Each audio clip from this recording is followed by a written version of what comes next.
ছোট্টবেলা থেকেই বড্ড রক্ষণশীল পরিবারে বড় হয়েছি আমি, যেখানে আমি বারবার শুনেছি আর শিখেছি যে আমায় ভালো মেয়ে হয়ে থাকতে হবে।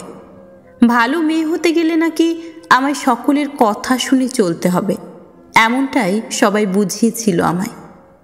বাবা মার ইচ্ছে ছিল আমায় ভালো মেয়ে তৈরি করার, আর আমার মাথার মধ্যেও গেঁথে দেওয়া হলো ভালো মেয়ে হবার মানদণ্ডগুলো। তখন আমার বছর 10 বয়স।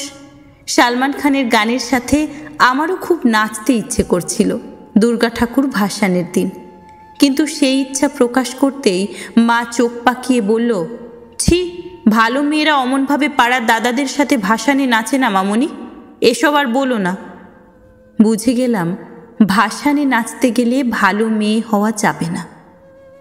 বছর 15 বয়স। সেই বছর পুজোয় কি যেন একটা সিনেমা হিট করার পর সেই ড্রেসটা খুব বাজার দখল করেছিল, ঘাগরা টাইপের, তবে নাভির কাজটা উন্মুক্ত। আমার খুব ইচ্ছে করলো পরতে, কিন্তু পরা হলো না। মা আবার বলল, তুমি এখন বড় হচ্ছ, এগুলো তাই পরবে না। বুঝতে পারলাম এইটা পরলে নির্ঘাত ভালো মেয়ে হওয়া যাবে না। কলেজ জীবনে একবার একটা প্ল্যান হয়েছিল, আমরা 4 বান্ধবী মিলে দীঘায় যাব, নিজেরা নিজেদের মতো করে আনন্দ করব চুটিয়ে। কিন্তু না, সেই প্ল্যানটা আজও প্ল্যানই রয়ে গেছে, কারণ আমরা কেউই শেষ পর্যন্ত সেবার যেতে পারিনি। ভালো মেয়ে হবার নেশায় তখন যে সবাই আটকে পড়েছি আমরা। এইরকম অনেকগুলো ছোট ছোট চাওয়া পাওয়া উপেক্ষা করতে করতে একদিন আমি পার করে ফেললাম আমার শৈশব, কৈশোর আর তরুণ যৌবন। এসে পৌঁছালাম 30 বছর বয়সে। জানি না ভালো মেয়ে হতে পেরেছি কিনা, নিজেকে মূল্যায়ন করার মতো অত সময় আমার হাতে আজ কই।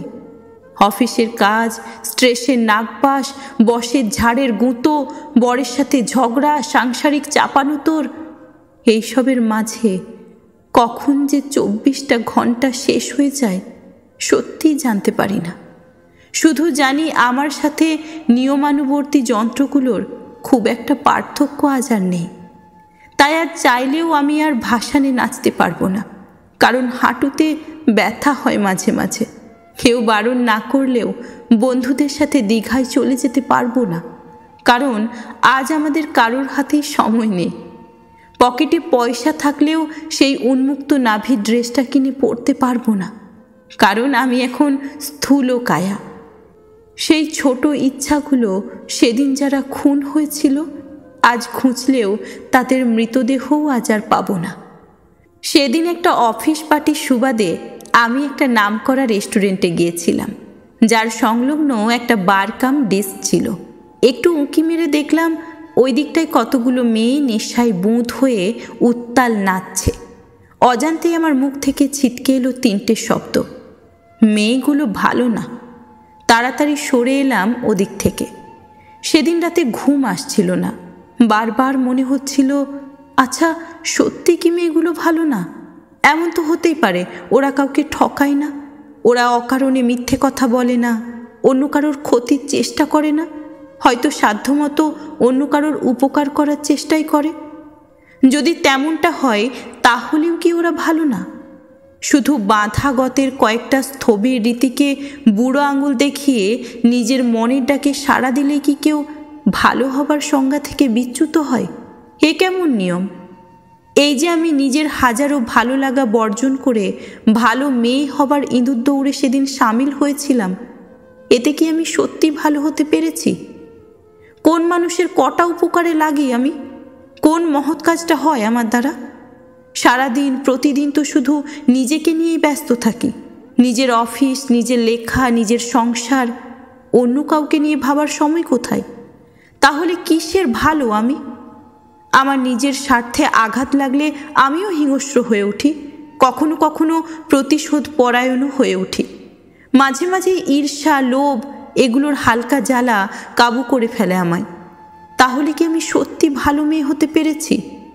শুধু আমি কেন, আমার মতোই লাখ ছেলে মেয়ে প্রতিদিন ভালো হবার প্রতিযোগিতায় নেমে নিজের ছোট্ট অনেক চাওয়া পাওয়াকে বিসর্জন তো দিয়ে দেয়। কিন্তু শেষ অবধি কি সত্যি তারা যথার্থ অর্থে ভালো মানুষ হতে পারে? জীবনে চলার পথে জীবনে সত্যিকারের ভালো থাকার মানে কি খুঁজে নিতে পারে? না, পারে না। বেশিরভাগ মানুষই নানা রকম আপোষ করে একটা আত্মকেন্দ্রিক গড়পড়তা জীবনে বেঁচে থাকে। তাহলে স্থবির কতগুলো ভালো খারাপের মানদণ্ডকে আঁকড়ে ধরে যে প্রতিদিন কত প্রস্ফুটিত কত মনের ছোট ছোট চাও পাওয়াগুলোকে মরতে হয়, সেই মৃত্যুগুলোর আর না পাওয়াগুলোর সত্যি কি কোনো মূল্য আছে? প্রতিদিন আধুনিক থেকে আধুনিকতর হচ্ছি আমরা, কিন্তু সেই আধুনিকতা আসলে কি? মোবাইল ফোনের 5 থেকে 6 বা 6.5 ইঞ্চি হওয়াতেই কি শুধু সীমাবদ্ধ আমাদের অগ্রগতি? সত্যিকারের ভালো খারাপের সংজ্ঞা আগামী প্রজন্মকে বোঝাতে কি আজও সক্ষম আমরা নিজেরাই কি বুঝি কোনটা ভালো আর কোনটা খারাপ? এই যে আমি এই এত কথা ফেসবুকের দেওয়ালে পোস্টালাম, কিন্তু তারপর হয়তো নিজে যেদিন মা হব সেদিন নিজেই আবার আমি আমার মেয়েকে বলবো, শোনো, তোমায় ভালো মেয়ে হতে হবে, তাই খুব পড়াশোনা করবে, আর ভাসানে নাচবে না, খোলামেলা পোশাক পরবে না, রাতে তাড়াতাড়ি ফিরবে, আর হ্যাঁ, ওই অমুক আন্টির মেয়ের থেকে বেশি মার্কস পেতেই হবে, তবেই কিনে দেব ডার্ক চকলেট। আবার হয়তো সে লেগে পড়বে ভালো মেয়ে হতে, খুন হতে থাকবে অনেক অবাধ্য ইচ্ছেরা, আর আসন্ন হবে আত্মকেন্দ্রিক আবার একটা যন্ত্র জীবন।